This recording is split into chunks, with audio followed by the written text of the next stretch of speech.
Alors, aujourd'hui, bien sûr, dans le cadre de la Journée internationale de la culture et de la langue créole, eh bien, j'ai la chance d'avoir avec moi Luigi Labarrière, qui est conférencier et d'origine haïtienne également, tout comme moi. Alors, bonjour. Bonjour, comment vas-tu? Ça va très bien. Merci d'être avec nous, Luigi. Ça me fait plaisir, ça me fait toujours plaisir d'être dans l'Ouest canadien. Oui, parce que tu as vécu dans l'Ouest canadien aussi quelques années. Oui, à Calgary, 2 ans, oui, j'ai vraiment aimé. Là, je dis ça parce que Luigi nous parle en direct de Montréal ce matin. Bon, donc là j'aimerais qu'on rentre dans le vif du sujet, dans le vice. C'est drôle que j'aie sorti ça par erreur. Non, nous ne sommes pas dans le vice ce matin. Alors, bon, là, vous le savez, là, avec tout ce qui se passe, la polémique là, avec le mot « haine » et tout, ben, Luigi et moi, on s'est dit qu'en cette journée, justement, de la langue créole, ben, c'était la meilleure journée là, pour aborder le sujet. Puis, ce qu'on souhaite faire vraiment, c'est décortiquer ce mot-là, oui, mais aller plus loin là-dedans, aller dans l'histoire, ses origines, aller même du côté de la Bible. On va aller parler de vidéos qu'on a vues qui découlent justement des recherches de Luigi. On va se promener un petit peu partout là, avec ce sujet-là ce matin, hein, Luigi? Oui, exactement, parce que je crois que c'est important à faire et c'est ça, il faut avoir une ouverture puis se rééduquer, bien, se déséduquer pour s'informer et se rééduquer. Je crois que c'est l'exercice qu'on va faire aujourd'hui. Oui, absolument.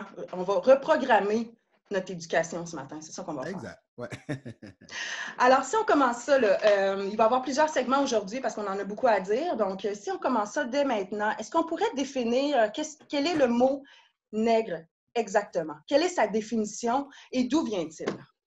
Ben, en fin de compte, c'est sûr que j'aimerais ça avertir les gens que le mot, mes explications découlent de beaucoup de recherches que je sais à propos du mot depuis les années 80-90 pour être curieux de notre société et de notre humanité. Donc, qu'est-ce que j'ai découvert, même avant que je sente qu'il était péjoratif, c'est que le mot nègre, négueux, en fin de compte, pas nègre, parce que nègre, c'est francisé, en fin de compte. Ça a été francisé. Et le mot négueux, qu'on ne veut pas nommer, le fameux mot haine que je dis avec fierté, découle des individus de l'Afrique qui sont de la royauté. Donc, négueux découle d'un royaume qui découle lui-même d'un autre royaume de l'Éthiopie. So, négueux veut dire prince et roi dans une langue là-bas en Afrique. Et puis là, ce qui arrive, c'est que plusieurs citoyens du monde croient que ce mot-là découle, en fait, des oppresseurs, des gens qui ont créé justement ce commerce triangulaire-là en capturant justement des gens de l'Afrique. Mais non, ça vient pas de là. Donc, c'est pour ça que c'est important de comprendre justement la définition pour, comment je pourrais dire, accepter ce mot-là et en faire une fierté. Luigi. Ben exactement, c'est qu'il y a eu des tournures avec le mot à ses tout débuts, comme je dis.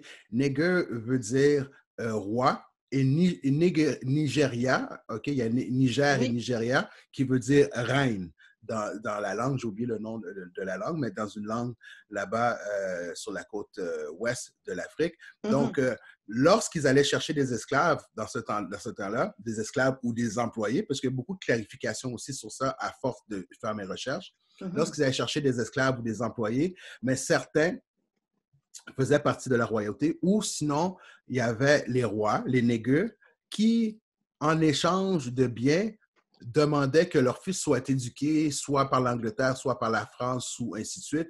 Donc, qu'est-ce qui est arrivé avec ces colonisateurs-là? C'est qu'ils ont pris le fils des rois ou les filles du roi, la famille, et les ont pas amenés en Angleterre pour qu'ils soient éduqués, mais ils ont fait traverser les bateaux qu'ils ont nommés des négriers, parce que c'était des bateaux qui venaient de la population négueux. Donc, les premiers bateaux, il y en a un qui s'appelle le négrier, d'où découle ça. Donc, quand ils arrivaient ici, sur le continent autochtone et de tous les indigènes ici, parce que je ne dirais pas les Amériques, parce qu'on éclaircit un peu tout ça en même temps, vite, vite, c'est que pour les insulter, ils leur disaient, en fin de compte, que ben, il y en a qui voulaient retourner, qui protestaient. Ils disaient, c'est pas l'Angleterre, qu'est-ce que je fais ici? Je suis dans un champ, bientôt fouetté, je comprends pas qu'est-ce qui se passe ici. Donc, ils disaient, de toute façon, là, va travailler, tu es seulement un négueux, tu es seulement un roi. Nous autres, on est des boss ici. C'est là qu'est venue la tournure du mot, tu vois? en leur disant Mhm. qu'ils sont simplement des nègres. Simplement, tu es juste un roi. Tu sais, c'est comme Mhm. l'histoire avec les colonisateurs qui ont conquéri ici le Canada qu'on connaît, c'était la même chose. Ils ont pris certains enfants ou employés ou enfants ou parentés des chefs autochtones ici et ils les ont amenés en France. Mhm. Donc, c'est comme couper la tête d'un empire dans un sens parce qu'il n'y a plus de legacy, il n'y a plus d'historique, il n'y a plus rien qui peut se faire. Si ton fils n'est plus là, qui va prendre la succession? Absolument. Mhm. Là, j'aimerais qu'on se téléporte un petit peu là, dans ce qui s'est dit dans l'émission Tout le monde en parle là, cette semaine. OK? Il était Mhm. question justement des choses que j'ai retenues, que j'ai appréciées. Lorsque l'une, je crois que c'est Vanessa, mais je ne suis pas certaine, qui disait justement que dès notre plus jeune âge, là, nous, ben, on se le fait rappeler hein, qu'on est noir et on se fait un peu, pas un peu, on se fait déshumaniser aussi en Mhm. très bas âge justement parce que bon, ça commence à l'école, on se fait traiter, en tout cas, je suis sûre que ça t'est déjà arrivé, Luigi, on se fait traiter de nègre. Moi, je me suis déjà fait dire retourne dans ton pays, faire de l'esclavage de nègre. Il n'y a rien que je ne me Mhm. suis pas fait dire. Et puis, ce qui m'a dérangée, en fait, c'est d'entendre le fait que, ah, mais les jeunes sont trop jeunes, justement, pour qu'on aborde les vraies choses avec eux, les vrais termes, puis qu'on Mhm. leur explique c'est quoi. Bien, je vous Mhm. le dis, mon opinion là-dessus, moi, c'est si les jeunes sont assez grands pour utiliser le mot nègre pour dénigrer une personne de couleur, je Mhm. pense qu'ils sont assez grands pour qu'on leur parle de la vraie définition et de l'histoire de ce mot-là. Mhm. C'est ce que j'en pense. Ben, je suis d'accord avec toi, mais qu'est-ce qui arrive souvent, c'est que euh, toute l'histoire des Amériques commence à partir de 1493 ou 92, là, où Mhm, la traite négrière a commencé. mhm. La traite négrière, tu sais, la traite d'employés, d'esclaves, whatever. Oui. Avant ça, on ne sait pas, ou on n'est pas informé, ou on n'est pas curieux de savoir, parce que euh, le Mhm. discours de certaines personnes présentement, lorsqu'ils défendent le mot, en bien ou en mal, surtout quand ils vont sur des tribunes comme ça va avec, avec les informations que le colonisateur, en fin de compte, les a données. Mais On, on, absolument. tu comprends, c'est dans ce sens-là.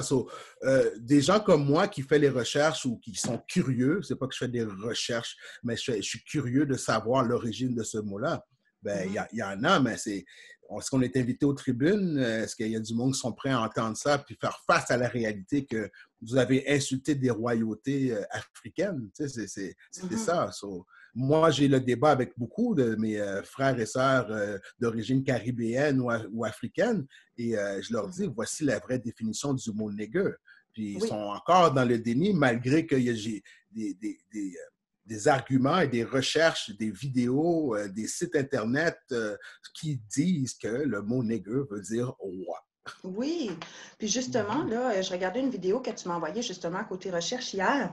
Puis ce que j'ai mhm, vraiment retenu, en fait, j'ai beaucoup aimé cette vidéo-là parce on parle vraiment du terme, du mot, et mhm, on explique aussi plusieurs branches de ce mot-là. Je trouve ça super mhm, intéressant. Je vais mettre d'ailleurs cette vidéo sur la page Facebook de l'émission de Edmonton pour que vous puissiez justement comprendre de quoi il est question. Mais ce que j'ai retenu de cette vidéo-là, Luigi, c'est lorsque l'un des deux, il y a deux gars là, qui font cette vidéo-là, je crois que c'est Hakim mhm, Green qui dit mhm, nous devons arrêter de donner le crédit à nos oppresseurs pour nos créations et de voir le monde à travers leurs yeux. Le mhm, problème, c'est qu'on a accepté leur perception de qui nous sommes et il faut nous voir comme nous le sommes vraiment et en être fiers. mhm. Puis c'est ça la raison de pourquoi on fait cette entrevue-là ensemble aujourd'hui. C'est parce que toi et moi, Luigi, on est fiers de où on vient, puis on veut la propager, cette fierté-là. Exactement. Et même dire encore une fois qu'on est des Noirs, même ce concept de noir et blanc, d'où Mhm. vient-il aussi? C'est une autre curiosité. Mais en Oui, fin de compte, tu sais, cette peau-là n'est pas noire, c'est brun. oui, oui, oui. Ben Toi, oui. c'est brun un peu plus foncé. Un Caucasien venant de la France ou de l'Angleterre, Mhm. il n'est pas blanc. Tu sais, ça, c'est blanc. Oui, ben oui, je comprends Tu très bien. comprends? Le mot négueux découle aussi de toute cette historique-là aussi, parce Mhm. qu'il vient du mot nia, qui est N-W-A. Oui, N-G-A, dis-je. mhm. N-G-A, C'est ça. nia. Ils disent pas le G parce qu'il est silencieux, mais c'est nia qui veut dire noir. Mhm. Et il représentait une partie de l'histoire du mot négus. Nia découle de Nia a été transformé par négus, négus, négusta, qui veut dire le roi des rois. Et Oui. quand on a réduit cela, avant qu'on arrive au Nigeria et au Niger, Négueux, d'où il y a le fleuve aussi, le fleuve du Niger, ben, Négus, Négusta, le roi des rois, il y en a un qui est proclamé, et il s'appelle King Selassie de Négus. King Selassie qui a initié, présenté la religion Rastafarian. Les Ben, Rastas, là, c'est exactement ça. Négus, justement. il est un Négus, il est un roi. On va faire une courte pause, puis on va revenir justement, on va parler de la Bible, on va parler de tout ça, les religions en lien avec ça, Luigi. On va aller en pause, on va écouter justement une de tes demandes spéciales, Luigi, on va y aller avec Mosaïen et leur chanson La vie Tineg sur les ondes de Radio Cité 97.9. Amen. Et je vais retrouver Luigi Labarrière, conférencier, pour continuer notre discussion justement sur le mot « haine ». Alors là, on était rendu... Mais il faut que tu le dises, là. Oups, je vais allumer ton micro, ça va aller mieux. Comment tu me dis ça? Il faut que tu le dises, le mot. C'est pas le mot haine. Haine, c'est une lettre. Bon, alors on va parler du mot nègre aujourd'hui dans le cadre de la... Nègre. Ah, nègre dans le contexte de la Journée internationale de la langue et de la culture créole. Alors là, on n'a pas beaucoup de temps, Luigi, on a quelques minutes seulement. On va discuter justement de la Bible en lien avec justement le mot nègre. Ben oui, ça c'est une autre chose aussi que j'ai découvert tout récemment aussi à faire mes recherches parce que moi, avant de réagir n'importe où, je prends mon temps, je prends mon recul parce que je suis conférencier, c'est important d'avoir les bonnes informations. Et pendant que je faisais mes recherches sur King Selassie, le roi des rois, le Négus en Éthiopie, je suis tombé sur une information où ce que dans Acte 13, dans la Bible, Acte 13, dans le premier verset de Acte 13, ça dit ici même, attends, j'avais la page ici, je lis l'Acte 13 dans la Bible, et il a été transformé même dans celui-là. Mais à l'origine, ça dit que il y avait dans l'Église, la première Église à Antioche, que si quelqu'un est chrétien ou pratiquant, Antioche, la première Église ici, des prophètes et des docteurs et des professeurs, Barnabas, Siméon appelé Négueux, et Lucius et Cyrène et Manahan, qui avaient été élevés avec Hérode de Térac et Saul. So, même là, ça le dit que Siméon Négueux est dans la Bible, dans Acte 13, et est reconnu comme un professeur parmi les docteurs et les prophètes qui ont créé la première église au monde chrétienne. La première église chrétienne au monde sont Siméon Négueux de Négueux et un qui a créé la première église, et c'est écrit dans la Bible. King Selassie, le Négus, est cité au moins 14 fois dans la Bible. Donc, c'est sûr que quand on est éduqué, peu importe de où ou comment ou avec quel outil, il est important de faire ses recherches correctement et de s'éclaircir et être fier de la vraie définition de négueux. Absolument. Merci de prendre le temps justement de nous expliquer tout ça. Bon, là, dans quelques minutes, on va aller rejoindre Daniel Paris, là, normalement, qui devrait se présenter vers 8h10, qui va nous parler en direct d'Haïti. Et puis, on va aborder justement le sujet de la langue, créole, bien sûr, parce que c'est la Journée internationale de la culture et de la langue créole. Est-ce qu'il y a des petites choses qu'on a à savoir avant de rentrer en discussion avec Daniel, le créole en Haïti, le créole à Montréal? Eh bien, je saluer tout Haïtien qui Haïti, Kimbela. Je saluer tout le monde aujourd'hui parce que c'est fête. C'est journée nationale créole, créole parler, créole comprendre. Nous, c'est tout nègre pays, nous. On est tous des nègres de notre pays. Et le mot nègre est dit dans la langue créole avec fierté qui veut dire un homme en créole en Haïti. Même en Martinique et tout partout. Alors, tout nègre Pamio, frère Pam, qui sont à Haïti, me saluer nous, me saluer Haïti, me saluer Valencia, me saluer Edmonton. Nous, tous, même monde, on est tous pareils. Me remet nous en pile, je vous adore beaucoup, beaucoup. Excellent! Donc là, vous allez me demander, chers auditeurs, probablement de traduire. Créole parler, créole comprendre, créole parler, créole compris. Oui, ben en fait, c'est une langue qui est assez facile à comprendre de toute façon, là, et puis que je dois m'y mettre et l'apprendre comme il faut, là, Luigi, je le sais, là, tu me fais des gros yeux là, à chaque fois que je peux pas te Non, dire. tu sais quoi, je vais te dire quelque chose. Au début, tu me disais que tu parlais pas beaucoup, assez bien anglais quand je t'ai rencontré à Edmonton il y a 5, 6 ans. Et Mhm. là, tu parles mieux anglais. Alors, il faut apprendre, il faut pratiquer. C'est vrai, tu as raison, on se pratiquera ensemble. On va aller en Oui. chanson avec Stone Boy et Adolo, en fait, et nous autres, on se retrouve tout de suite après le bulletin. À tout de suite.